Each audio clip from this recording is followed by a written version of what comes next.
Welcome to the Tech Arena, featuring authentic discussions between tech's leading innovators and our host, Allyson Klein.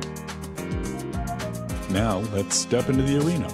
Welcome to the Tech Arena. My name's Allyson Klein, and today I'm delighted to have a friend and partner in crime on the podcast with me for what promises to be the first of many episodes, Iddo Kadim. Welcome to the program, Iddo. Good morning, Allyson. Great to be here. You recently joined the Tech Arena as a tech strategist, but why don't you go ahead and introduce yourself more fully to the audience and talk a little bit about your background? Sure. So I spent the majority of my, about 3 decades career at Intel.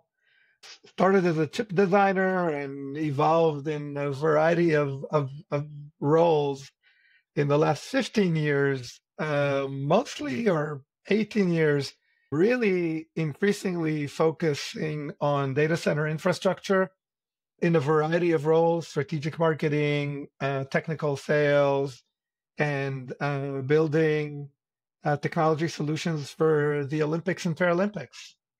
That's amazing. And I have a whole set of questions for you someday about your Olympic experiences, but that's not today's interview. Today's interview is another important topic and one that we've been bouncing around on the Tech Arena. It's the future of infrastructure. And why don't we just start with a question of why does infrastructure need to change? And what is it in your mind that is the driving force behind this change? I think, as you said, we're in my mind, an unprecedented time of change. But infrastructure has always evolved. Every time it felt like it's reached a certain steady state, only to find out that it needs to evolve again. And the driving force, the Uber driving force, I think, is that the demand for compute is insatiable. And it's really limited by how easy it is to consume and therefore to provide access to such infrastructure. And there are a number of things happening in terms of use cases that drive need for continuous change. And they come from a number of directions at the moment that are causing that unprecedented amount of change. It's funny, I was thinking about this statement that you made, and I was thinking, when did I really realize that there's always going to be a need for change and innovation? And I think that we're both rooted in our histories at Intel, and of course that comes with a belief in Moore's law, and for many years understanding that additional compute capacity would be consumed somehow. I remember coming to this learning again with virtualization when everyone thought that consolidation would mean that nobody would buy as many servers anymore. And of course, we saw the birth of the cloud come out of that. But this time feels a little bit different. What do you think makes it different? And what we all know that there are massive changes in computing, starting with generative AI going on. But what do you think are the primary drivers of this era of change in infrastructure? And why does it seem so unique, I guess is the right word, in terms of a moment for the infrastructure community? Yeah, I think in terms of drivers, sometimes my brain gets mixed between drivers and results. But I think if I really focus on the drivers, I think one is there's been a lot of investment and a lot of development in centralized infrastructure in the past decade and a half. So data centers going into clouds, and clouds taking advantage of their very large scale to drive or to leverage a lot of the uniformity of infrastructure. But it turns out that cloud isn't the answer to everything, because a lot of data is generated far away from the cloud and becomes very expensive to move to the cloud, and also needs processing for other reasons, maybe for responsiveness or because of security reasons, sovereignty reasons, need to be processed close to where that data is created. So that drives a need in the edge, but you can't drive the same scale, localized scale and uniformity of solution in the edge, and the edge requires more optimization and more specification. As a result, many of the methods that were used to make cloud work in terms of orchestration and management and instance offerings, etc., they don't work the same way in the edge because the edge is constrained. There are many different configurations of systems, physical systems. It's not just a question of slicing different instances on top of similar systems. And so that drives a huge change in the requirements in terms of orchestration, which cloud-style orchestration doesn't provide for. And also, I would say in terms of the orchestration itself, the monitoring, it's like, how do you know things are going right? How do you react to issues? You can't just rely on, I'll just switch to another set, because maybe in your edge location, there isn't another set. So I think that's one mega change, is that diversification and distribution of compute needs. And when you think about that, I think that what comes to mind to me is that starts at the very foundation of those platforms. And it's opened up a lot of opportunity for different types of architectures to raise their heads. What do you see in the landscape with logic and microprocessor architectures? And why is this a moment where diversification makes sense? So first of all, I would say, as I wrote in my inaugural blog for the TechArena, the fact is we are at a moment of huge diversification in terms of compute architectures across the board. There are a number of drivers, and I think one is there was a sort of a state where there was one dominant architecture and one dominant or predominant supplier, and the market doesn't like these situations. The market seeks alternatives in order to drive commercial agenda, if not architectural agenda. But I think at the same time, architectural agenda evolved. The clouds needed architectures that would enable them to really maximize the value of CPU cores as a commodity that they sell. So they needed alternatives of where to run infrastructure type workloads, security, networking, network filtering, etc. So that was the one driver, and we saw Amazon and Microsoft and Google, etc., developing solutions which lead to derivatives of SmartNIC architectures, but those become another pole of compute and start driving new needs. I think with that, AI becoming a unique workload that drives a tremendous amount of compute and justifies an alternative architectural approach is another really important driver. And I think the third is this evolution, really stunning change in open source everything. So how do you enable any deployer to get exactly what they need? Not the superset of what they need, but exactly what they need, and especially going back to this diversification in the edge. And so I think this opportunity for really being driven by the RISC-V ecosystem to create even more diversification, to provide to those needs of getting what I need and not more. When you look at all of the offerings, you talked about cloud service providers creating their own offerings, different architectures, x86, ARM, RISC-V.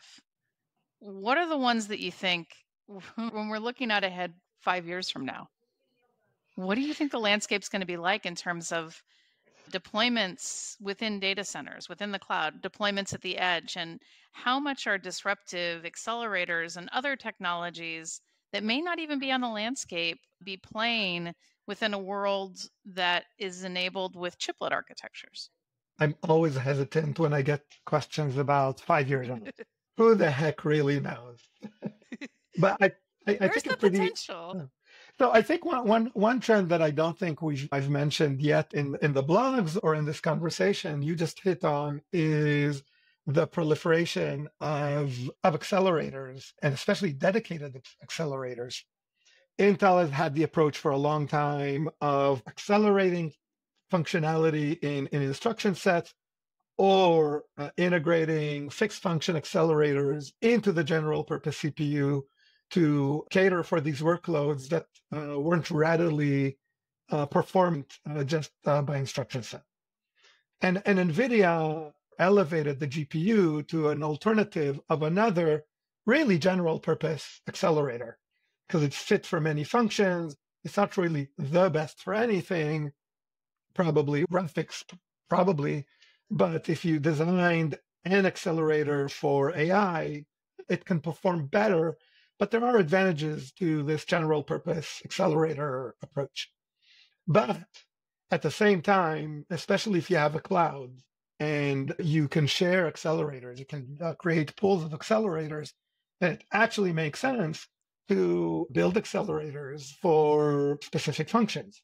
So obviously for AI training, which Google kicked off that era with their TPU. It turns out that a similar approach to, let's say, video transcode, now deployed by different architectures, deployed by YouTube and by Amazon in their video infrastructure, etc., or for crypto, or for various storage architectures.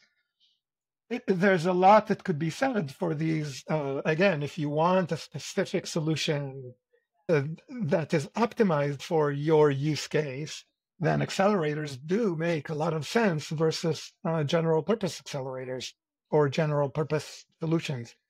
And so I think there's going to be a huge emergence of the RISC-V architecture as a core in many of those things, as a chosen compute architecture that underlies many of those accelerators in the future.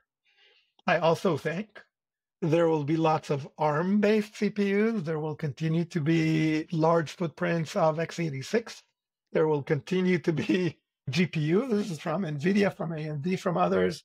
I think it's really going to be a much more diverse space. And I think that open source movement, which I think OCP specifically had really created something super interesting, creates the landscape in which this diversity can live by creating ad hoc industry-led points of compatibility and integration that allow different architectures to live side by side and still provide solutions in conjunction of each other. So basically, a cornucopia of silicon delights is on its way to fuel all of this distributed computing needs. When you think about that, are there any disruptive technologies in the cloud to make that easier for deployment? And anything that you're especially excited about in terms of infrastructure changes at the box level? I would say yes, but I will start with an and. I think we've been seeing over the last, 15 years or whatever, that changes that oftentimes we feel are over are really only at the beginning. And transitions ultimately take a very long time to materialize and to really reveal their full value. Having said that, CXL is an obvious big change. And I think it will imply changes in the box and also in some cases on what we even think of as the box. I think it has different use cases. For example, in a cloud environment, it could make it easier and more economical to pool resources and allocate them ad hoc. I think in an edge scenario, it creates the opportunity to build a more modular architecture of a box that enables you to do late stage integration of exactly the right mix of technology that you need for a use case in your location. So I think CXL in that respect is transformative.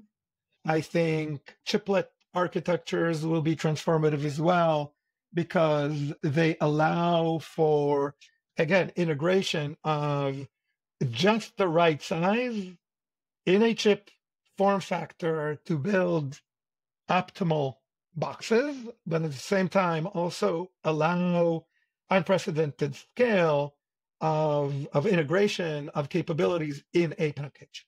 So I think that's two. And those are very interconnected in my mind because CXL is the logical connection, and then CIE is the physical underlying connection that allows the mix and match inside the package.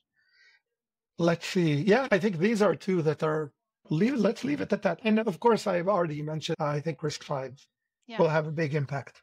So we talked about the cornucopia of silicon. Now we're talking about unboxing the box. Yes.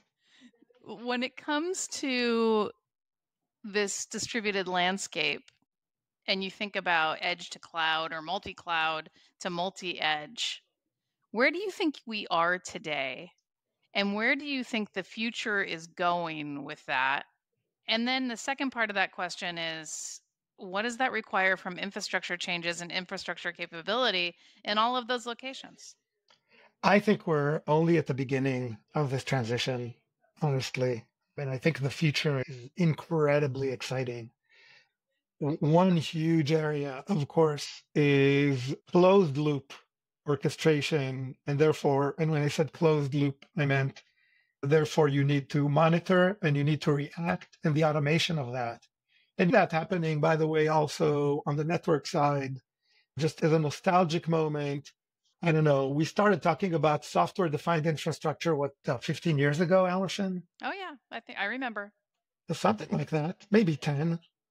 And even then, it was clear that orchestration, the ability to match workload to infrastructure capability, and then to monitor it and machine correction of things that humans need to move into more of an external programming role in the infrastructure than actual being in the loop.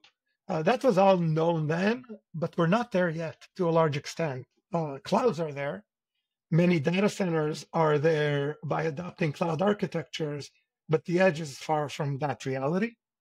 So I think that is an area that I expect to see huge change for sure to enable that, especially given, again, the amount of diversity that needs to be managed. When I think about the challenge in orchestrating multi-cloud, and we've pursued that on the program quite a bit, we are still in an environment where many enterprises are managing siloed clouds without the promised portability, efficiency, and ease of single pane of glass management that was promised years ago. And I understand why there are barriers, because the large cloud providers don't necessarily want to make it easy to port off of their infrastructure.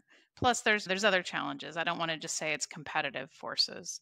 Mm-hmm. But how do you look at the complexity of introducing multi-edge points, especially when you consider the potential size of all of those edge points?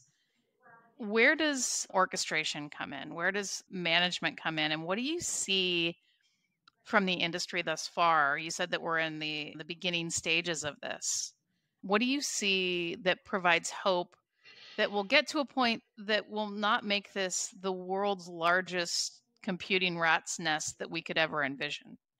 Well, I think there are spaces in which things are taking form in industrial settings, for example, or in retail settings, actually, where centralized management with distributed compute into be it franchise stores or outlet stores or manufacturing sites has happened. And I think the experience that is being gained there by practitioners and by solution providers will provide the foundation. There will need to be some amount of standardization. It can't just be a mess of do whatever you like and somehow miraculously it's going to work, because observability is critical. You can't just do these things in a black box and hope. So observability is crucial. And there will need to be some amount of standardization that I think will evolve ultimately through practice and through communities rather than necessarily through hyper standardized documents. But I think that a layering of this will have to happen. They will have to develop some form of canonical architectures that enable interoperability. What's Yeah. the role of open source in that? Oh, crucial. When I said communities, I think That's exactly what you meant. Okay. Yes, and I think to a large extent, it could be argued that open source communities have really replaced the traditional standard bodies over the past decade.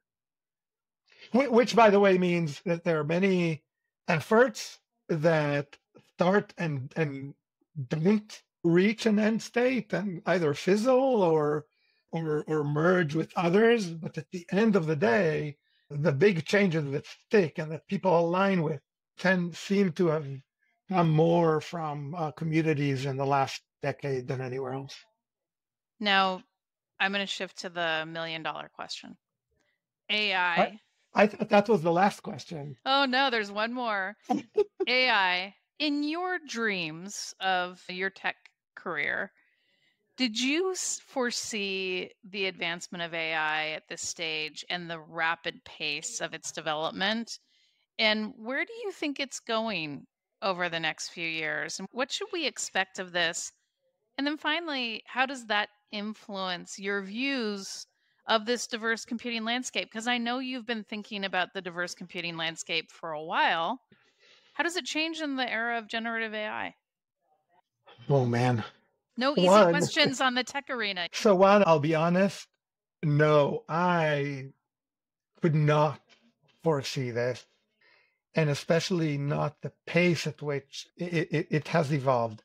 And did we see AI really gain momentum over the past few years? For sure. Could we see that progress continue? For sure. But the overtaking of the zeitgeist really is incredible. I think there's a little bit of a hype. I think there's going to be a little bit of a trough of disillusion and discovery of reality.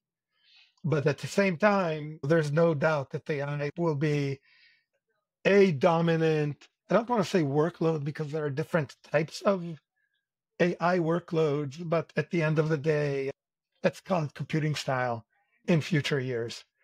And I think what's really common, or maybe some of the challenges, let's start there.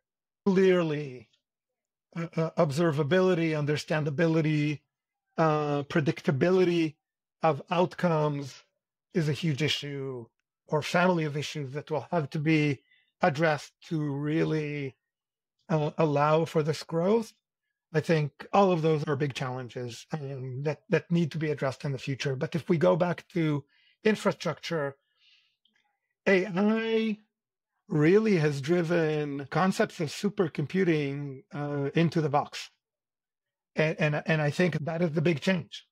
How do architectures evolve to provide sufficient amount of scale with low enough latencies, great enough access to memory, close enough to the compute element in a clustered fashion? And obviously, the faster and denser, the better.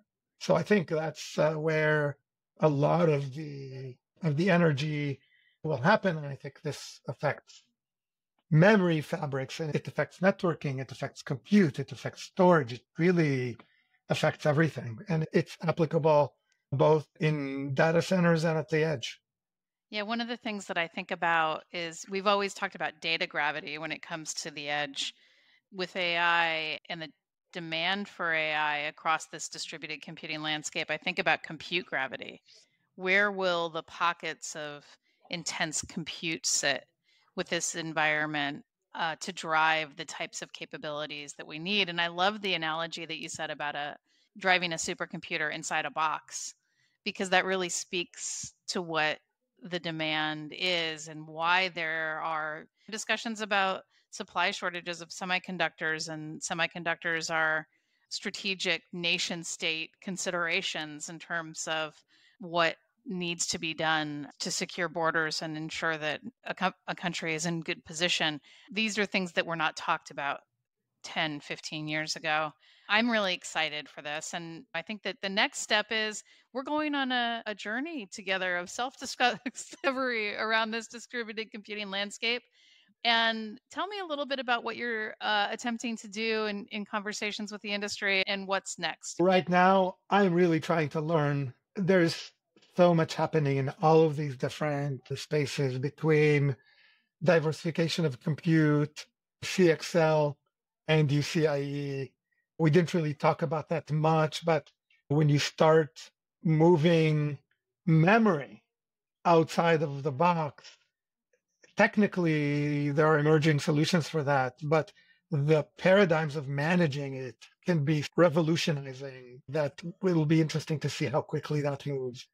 Realities of edge is a big area to discover in my mind. And then the impacts of AI that we discussed. And of course, digging out what is really where are the real forces in open source for these different layers? Where do they happen?